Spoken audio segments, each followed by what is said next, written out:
כאן עם הסופר איציק לץ בספר חדש, כתף להניח עליה ראש.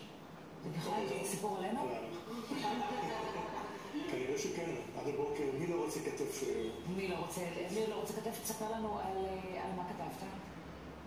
מדובר פה בסיפור בעל כמה רבדים.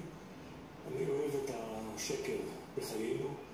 אני עיתונאי הרבה שנים, הייתי בגלובס, במעריב, ותמיד שמעתי סיפורים של אנשים, וראיתי גם את הפן האחר שלהם.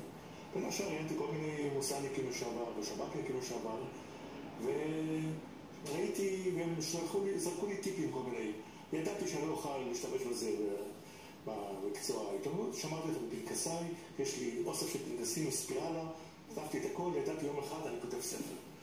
והספר עוסק, וזה הספר, יש לו גיבורה, אישה רגילה, אימא ל3 ילדים, היא בת 53, מהנדסת, חיה בין רמת גן לתל אביב. יום אחד המשפחה קרסה כלכלית. הבעל שלה היו לו עיניים גדולות, פתח משרד משפטים, הפסיד הכל, לא גילה לה, זה השקר שלו, היא התגלה לה, היא הבינה שהמשפחה נזרקת הרחוב. משפחה נורמטיבית.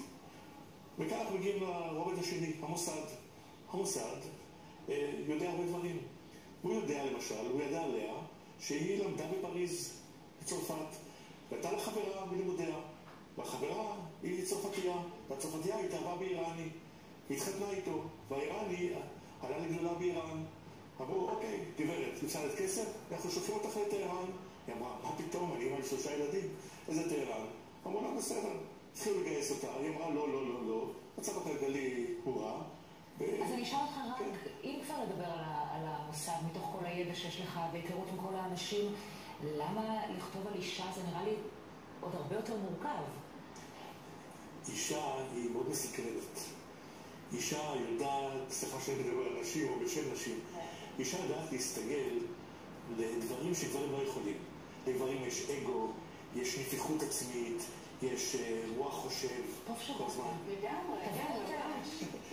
תבוא יותר. אנחנו פסוקים. אבל למה לתת תקשיב, גם לך יש כתף להניח עליה ראש. אני כבר יודעת על מה הספר הבא שלך.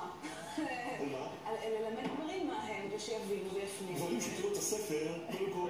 הנה הספר, מי שזה, זאת לירון על העטיפה, אגב, מי ששאל. איציק, תודה. תודה רבה. מה אצלכם? ממש מולץ.